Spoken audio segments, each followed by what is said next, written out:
ब्रह्मा जी का एक दिन कितना बड़ा होता है, ध्यान से सुनिए। ब्रह्मा जी के एक दिन में 1000 बार सतयुग, 1000 बार त्रेता, 1000 बार द्वापर और 1000 बार कलयुग व्यतीत हो जाता है। ब्रह्मा जी के एक दिन में 14 इंद्रों की आयु पूरी हो जाती है। 14 बार सूर्य चंद्र बदल जाते हैं, 14 बार सप्तर्षि बदल जाते हैं। सब कुछ, सारा मंत्रिमंडल, सारी ब्रह्मांड की व्यवस्था 14 बार बदल जाती है। इतना बड़ा ब्रह्मा जी का एक दिन होता है। इसी हिसाब से ब्रह्मा जी की रात्रि होती है और इसी हिसाब से ब्रह्मा जी का दिन रात होता है। ब्रह्मा जी का एक दिन जब पूरा हो जाता है तो प्रलय होता है, और जब ब्रह्मा जी की अपने आयु के प्रमाण से 100 वर्ष की आयु पूरी हो जाती है तब महाप्रलय होता है, आत्यंतिक प्रलय होता है। ये प्रलय और महाप्रलय की व्यवस्था है। तो ब्रह्मा जी की तो इतनी आयु है। अब भगवान की आयु कितनी है? ये तो भगवान ने ब्रह्मा जी को प्रकट किए, ब्रह्मा जी की आयु है। भगवान की सृष्टि में एक से बढ़ के एक है। एक महात्मा का नाम सुना है आप लोगों ने, महर्षि लोमस। क्या नाम है उनका? महर्षि लोमस, श्री कागभुसुंडी जी के गुरु जी। श्री महर्षि लोमस से ही कागभुसुंडी जी को श्री राम तारक षडक्षर मंत्राज की दीक्षा प्राप्त हुई है। वो उनके सदगुरु हैं, मंत्रोपदेष्टा हैं। उन लोमस जी की आयु कितनी है जानते हैं? एक कथा सुन लीजिए तो पता चल जाएगा कितनी आयु है उनकी। एक बार देवराज इंद्र के मन में एक बात आई कि ये स्वर्गलोक तो बहुत पुराना है। जैसे राष्ट्रपति प्रधानमंत्री बदल जाते हैं तो जो बनता है राष्ट्रपति प्रधानमंत्री वो राष्ट्रपति भवन में रहता है, वो प्रधानमंत्री आवास में रहता है। ऐसे इंद्र तो एक पद है, न जाने कितने इंद्र इस भवन में आए और चले गए। पुराना हो गया, जैसे नई संसद बन गई है ऐसे इंद्र के मन में आया कि एक नया इंद्र का महल नया बनना चाहिए। पुराने में क्या है, कितने इंद्र बीत गए, मर गए, सैकड़ों इंद्र अपना कार्यकाल पूरा कर गए। अब हम हैं तो कुछ नए हैं, तो कुछ नया काम होना चाहिए। तो उन्होंने विश्वकर्मा जी को बुलाया। देव शिल्पी हैं विश्वकर्मा। विश्वकर्मा जी से कहा कि देखो ये सब पुराना हो गया, ये सब तोड़ो, नया बनाओ महल, ऐसा बनना चाहिए, वैसा बनना चाहिए। अब वो पूरी बुद्धि इंद्र ने भवन निर्माण में ही लगा दी। नहीं नहीं, ये बेलबूटा ऐसा नहीं, इसको तो तोड़ो, ऐसे बनाओ, ऐसे नहीं ऐसे बनाओ। बहुत लंबा समय देव शिल्पी विश्वकर्मा जी को बनाते हुए बीत गया। उन्होंने सोचा इनकी भी उम्र पूरी हो जाएगी, हमारी भी उम्र पूरी हो जाएगी, पता नहीं ये अपने बनाए हुए भवन में प्रवेश कर भी पाएंगे कि नहीं। बड़े दुखी हो गए, एक बड़े प्रपंच में पड़ गए, क्या करें। तो जब संकट आता है तो महापुरुष याद आते हैं। तो उन्होंने देवर्षि नारद जी का स्मरण किया कि हे नारद जी, आप ही अब हमको छुट्टी दिलाओ, माला फेरना मुश्किल हो गया, इंद्र को तो भूत सवार हो गया कि नया भवन बनाओ, नया भवन बनाओ। अरे बन तो गया, कहते नहीं ये ठीक नहीं, इसको तोड़ दो, फिर इसको ऐसे बनाओ, इसको ऐसे बनाओ। आगरा में एक बन रहा है भवन, गए आप कभी? दयाल बाग। उसमें भी कहते हैं कि जाने कितनी पीढ़ियां बीत गई, काम चल रहा है, अभी पूरा नहीं हुआ। तो निर्माण का कोई ठिकाना थोड़ी है। नारद जी आ गए। नारद जी ने कहा कहो महात्मन क्या बात है? अरे बोले भाई क्या बता मैं, महाराज इंद्र के चक्कर में फंस गए हैं, इससे हमको छुड़ाओ, कुछ भजन करने का अवकाश हमको मिले। बोले ठीक है, अभी हम इसकी व्यवस्था बनाते हैं। तो महाराज जी, नारद जी लोमस जी के पास चले गए। लोमस जी मेरु पर्वत की उपत्यका में एकांत में बैठे थे एक टूटी चटाई सिर पर रखे थे, एक लंगोटी लगाए थे, एक हाथ में काठ का कमंडल था, जिसको हमारे यहाँ साधुओं में कठारी कहते हैं। कठारी, काष्ठ पात्र, साधुओं की भाषा में उसको कठारी कहते हैं। अब तो कठारी वाले महात्मा दिखाई नहीं पड़ते। तो कठारी हाथ में लिए हुए थे, बैठे, कठारी रखी थी, एक कमंडल, एक टूटी चटाई सिर पर रखे थे। और लोमस जी के सारे शरीर पर रोयां हैं, रोयां ज्यादा हैं, इसलिए उनका नाम लोमश है। लोम, रोयां बहुत हैं। नारद जी ने आकर उनको प्रणाम किया। लोमस जी ने भी नारद जी का, आओ आओ नारद जी, बड़े पधारो। तो आप कैसे यहाँ विराजे हैं? अरे बोले क्या है, नाशवान संसार है, कब उत्पन्न हुआ कब नष्ट हो जाएगा कोई ठिकाना नहीं, इसलिए यहाँ एकांत में बैठ के अपने राम राम कर रहे हैं, भजन कर रहे हैं। तो आपने ये टूटी चटाई का टुकड़ा अपने सिर पर क्यों रख रखा है? अरे बोले हर मनुष्य की इच्छा होती है कि हमारा सिर कम से कम छाया में होना चाहिए। तो क्या मकान वकान क्या बनाना, झोपड़ी छप्पर क्या डालना, अपनी टूटी चटाई कहीं से मिल गई, उसको हमने जटाओं में बांध रखा है और मन में संतोष कर लिया कि हमारा सिर छाया में है। छोटी सी आयु के लिए क्या ये मकान वकान बनाने के चक्कर में पड़ना, मठ मंदिर आश्रम क्यों बनाना।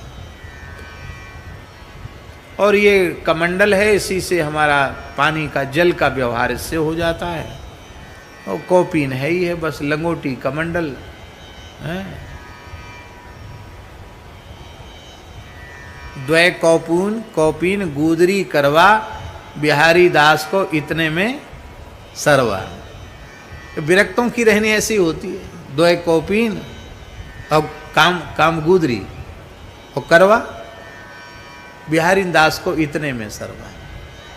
इससे ज्यादा की आवश्यकता नहीं। अरे बोले आपकी उम्र कितनी है? तो बोले अब भाई उम्र तो हमें कोई तिथि तारीख याद नहीं है, कितनी उम्र है गिन लो। कैसे गिन लें? तो उन्होंने इधर का थोड़ा सा हिस्सा दिखाया, 2-3-4 अंगुल का हिस्सा, उसमें बाल नहीं थे। भाई ये बाल कहाँ चले गए? सारे शरीर में रोयां हैं, यहाँ कहाँ चले गए? बोले अब जब ब्रह्मा जी पधार जाते हैं ना अपने 100 वर्ष की आयु पूरी करके, तो हम सोचते हैं उनको रोज रोज मरना है ब्रह्मा जी को, कहाँ तक भद्र होवें, साधुओं का सुंदर जटाजूट सुंदर स्वरूप कहाँ तक भद्र होवें। तो ब्रह्मा जी के सम्मान में एक रोया हम झाड़ देते हैं अपना। तो जितना रोया हमारे झड़ गए हैं उतने ब्रह्मा जी हमारे सामने चले गए। समझ गए ना ब्रह्मा जी की आयु कितनी है? 1000 चतुर्युगी की ब्रह्मा जी का एक दिन होता है, उसी हिसाब से रात्रि, उसी हिसाब से ब्रह्मा जी का वर्ष, उसी हिसाब से ब्रह्मा जी के 100 वर्ष। और वो ब्रह्मा जी उनके सामने पधार जाते हैं। तो बोले महाराज एक तो आप हो, आप में इतना वैराग्य है इतनी लंबी आयु के बाद, और एक इंद्र है जो ब्रह्मा जी की आयु में सैकड़ों इंद्र। आप सोचिए महाराज जी, एक दिन में 14 इंद्र,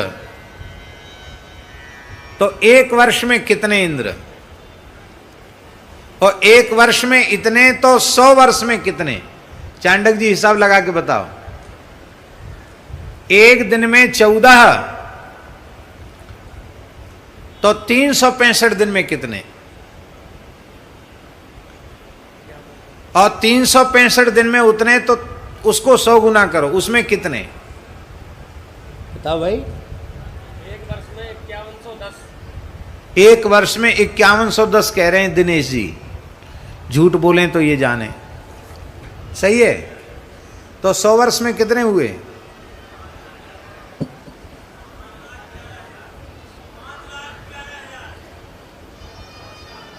5,11,000। लो 5,11,000 इंद्र ब्रह्मा जी की आयु में उत्पन्न होकर नष्ट हो जाते। 5,11,000 इंद्र, आप सोच लो। और वो ब्रह्मा जी पधार जाते तो लोमस जी कहते हैं रोज रोज ब्रह्मा जी को जाना है। माने ब्रह्मा जी की आयु को, 100 वर्ष की आयु को वो अपना दिन मानते हैं कि हमारा एक दिन हो गया। उन लोमस जी की भी आयु है, जब सारे रोया उनके शरीर के झड़ जाएंगे तो अपने देह को त्याग कर भगवान के चरणों में पहुंच जाएंगे। और भगवान की आयु कितनी है? बोले भगवान जब अपने पलक गिराते हैं, नरसिंह भगवान अपने पलक गिराते हैं, राम जी श्री कृष्ण भगवान अपने पलक गिराते हैं, तो उनके पलक गिराने में जितना समय लगता है उसके आधे निमिषार्ध में करोड़ों करोड़ों करोड़ों असंख्यों संख्यों लोमसों की ब्रह्माओं की आयु पूर्ण हो जाती है। इसका मतलब है भगवान की आयु का कोई ठिकाना नहीं है, अनंत है।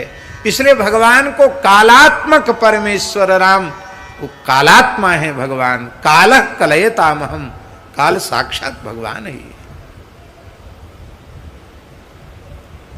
भगवान को काल में बांधा नहीं जा सकता, इसलिए भगवान को कालातीत कहा जाता है। कालातीत, जिसको काल में न बांधा जा सके। नारद जी बोले महाराज आप थोड़ा इंद्र को उपदेश दे दो। लोमस जी बोले चलो। तो इंद्र के दरबार में नारद जी तो पहले से जाके बैठ गए, लोमस जी पहुंच गए, कमंडल लिए हुए, टूटी चटाई सिर पर रखे हुए पहुंच गए वहां। महान अग्नि के समान तेजस्वी जलते हुए ऋषि को देख करके सब उठ के खड़े हो गए। इंद्र भी उठ के खड़े हो, आओ महात्मन पधारो, आपका परिचय। देवराज लोग मुझे लोमस कहते। ओह, आप महर्षि लोमस हैं?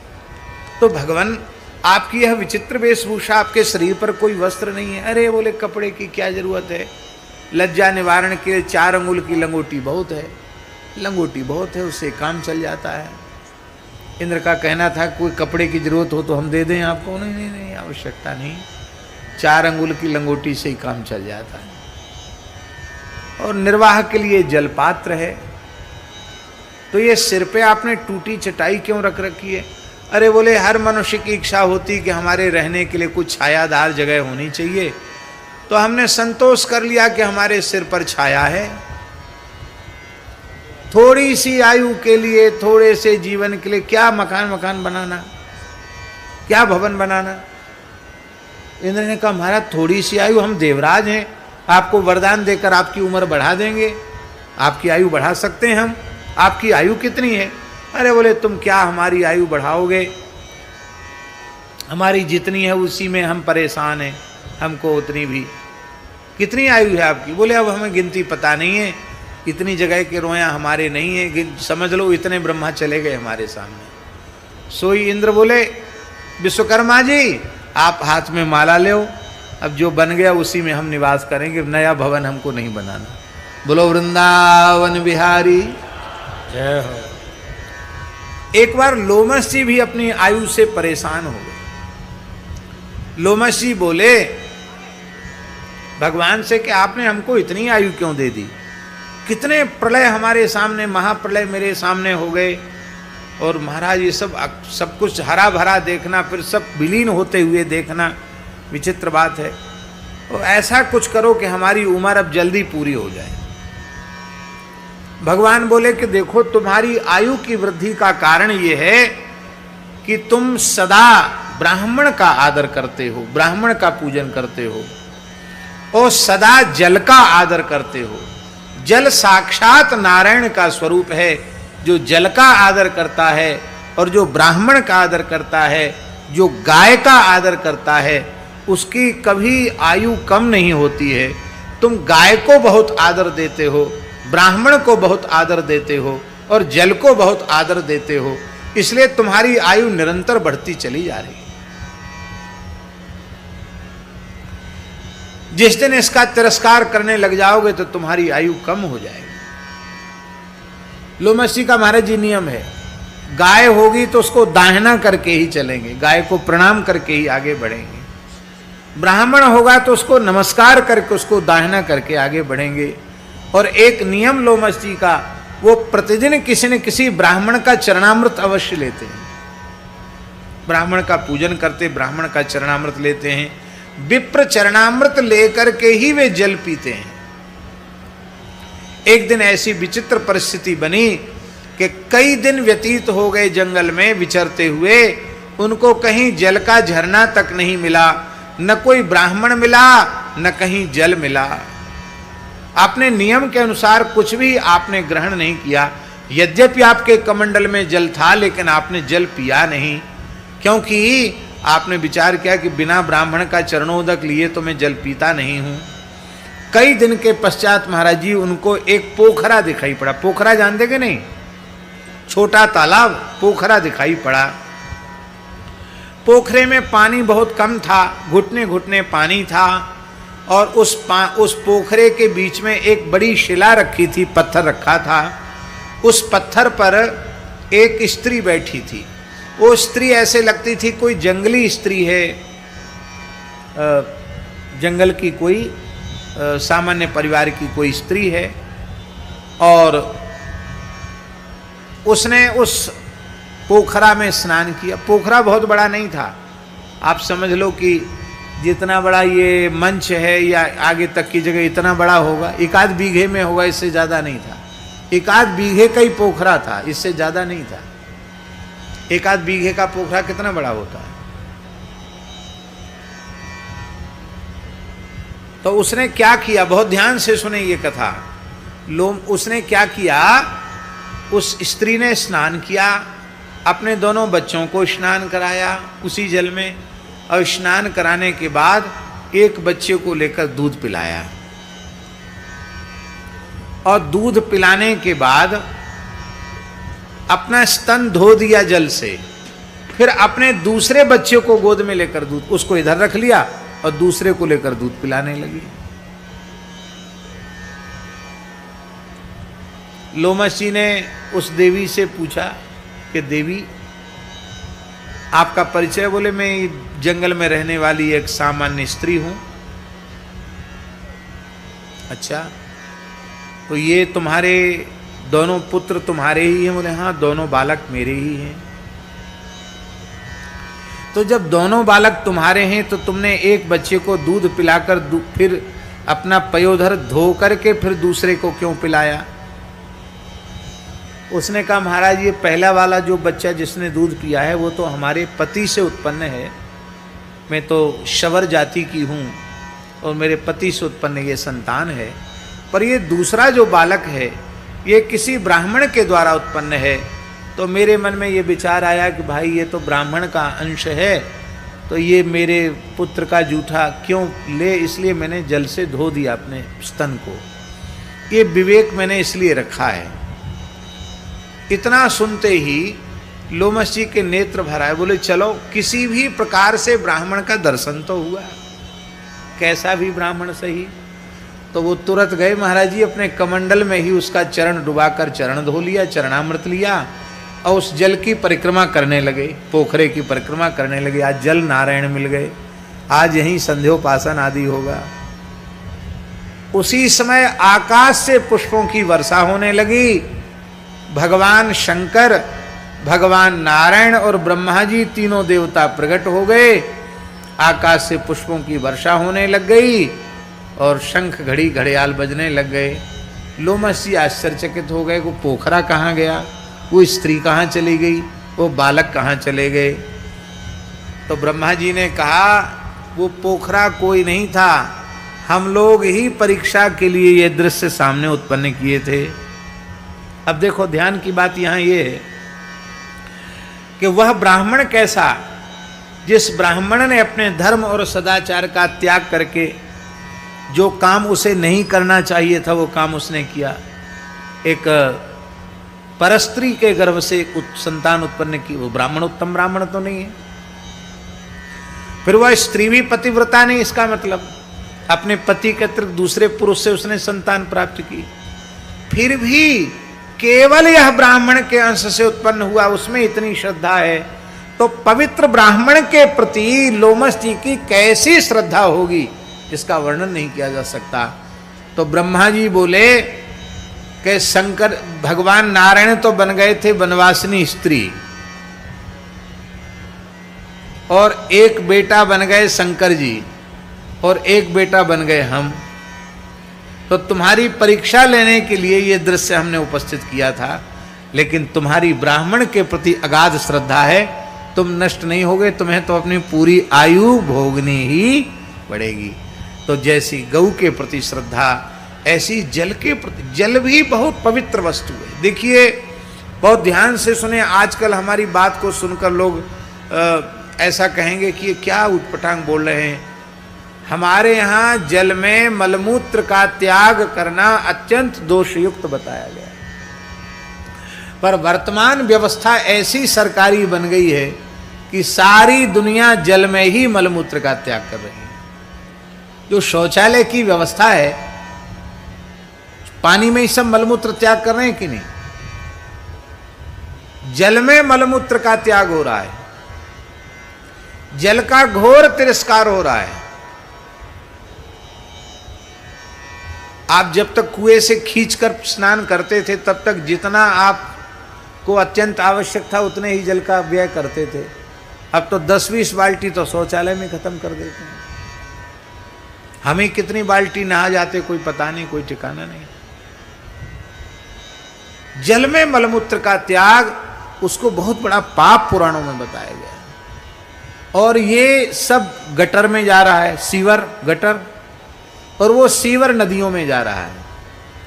पहले जमाने में सीवर की व्यवस्था नहीं थी, उतना ही जल उपयोग करते थे कि वो वहीं सूख जाता था, आगे तक सीवर नहीं जाता था, मलमूत्र बह के नहीं जाता था।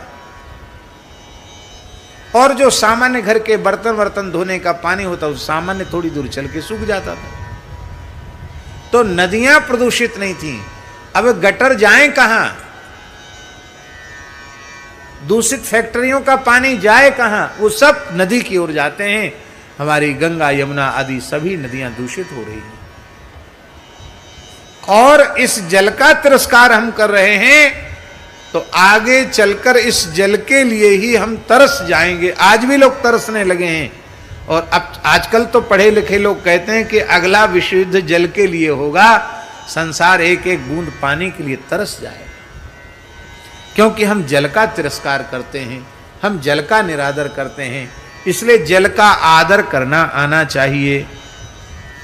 तो श्री ब्रह्मा जी की 14 मनु ब्रह्मा जी के आयु में एक दिन में पूरे हो जाते हैं। 71 चतुर्युगी से अधिक काल मनवंतर कहलाता है और 14 मनवंतर पूरे हो जाते हैं। इस प्रकार यह मनवंतर 8,52,000 वर्षों का समय समय पर कहा गया है।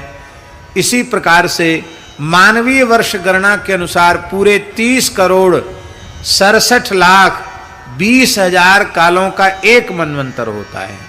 फिर से सुन लो, 63 कोट्यस्तु संपूर्णा संख्याता संख्यया द्विज सप्तष्टिस्तथा न्यानी न्यूतानि महामुने। माने मानवीय वर्ष के अनुसार 30,67,20,000 वर्षों का एक मनवंतर का काल होता है। और 14 मनवंतर ब्रह्मा जी के एक दिन में व्यतीत हो जाते हैं। तो अब इस 30,68,20,000 को 14 गुना कर दो, तो उतना वर्ष का ब्रह्मा जी का एक दिन होता है, ऐसा समझिए। ब्रह्मा जी भगवान की शक्ति प्राप्त करके गंधर्व, राक्षस, यक्ष, पिशाच, गुह्यक, ऋषि, विद्याधर, मनुष्य, पशु, पक्षी, स्थावर, पिपील का, सांप आदि की रचना ब्रह्मा जी करते हैं। और वही श्री ब्रह्मा जी जब अपनी आयु पूर्ण हो जाती है तो पुनः ब्रह्मा जी भगवान ही हैं, वो भगवान के श्रीअंग में विलीन हो जाते हैं और भगवान शेषनाग की सैया पर शयन करते हैं। रात्रि के बीतने पर ब्राह्म नामक कल्प में महाकल्प होता है। उस समय भगवान मत्स्यावतार लेकर के और ब्रह्मा जी को पुनः वेदों का ज्ञान देते हैं। ये ब्राह्म कल्प के समान तीसरा वाराह कल्प है, जिसमें भगवान वाराह इस धरती का उद्धार करते हैं। बोलो वाराह भगवान की जय। ब्रह्मा जी के द्वारा लोक रचना और 9 प्रकार की सृष्टि का भी वर्णन श्री सूत जी महाराज ने किया है। कहते श्री ब्रह्मा जी महाराज ने प्रकट होकर भगवान की उपासना की। भगवान ने प्रसन्न होकर ब्रह्मा जी को दर्शन दिया और दर्शन दे करके कहा कि हे ब्रह्मा जी, तुम जगत का विस्तार करने के लिए, सृष्टि करने के लिए उत्पन्न हुए हो, तुम सृष्टि का विस्तार करो। श्री ब्रह्मा जी ने कहा भगवान जो आज्ञा। बहुत सोचने लगे ब्रह्मा जी कि मेरा बीज क्या है, पता नहीं चला। ब्रह्मा जी को रोष हुआ। उस समय ब्रह्मा जी के रोष से एक बालक, कल्प भेद से पुराणों में थोड़ी कथाओं में भेद होता है, तो एक बालक प्रकट हो गया। उस बालक को ब्रह्मा जी ने पूछा कि तुम क्यों रो रहे हो। उसने रोने का कारण नहीं बताया। तो रोदनात् रुद्रः यद रोदीहि सुरश्रेष्ठ सोद्वेग इव बालकः ततस्त्वाम अविधास्यन्ति नामना रुद्र इति प्रजाः।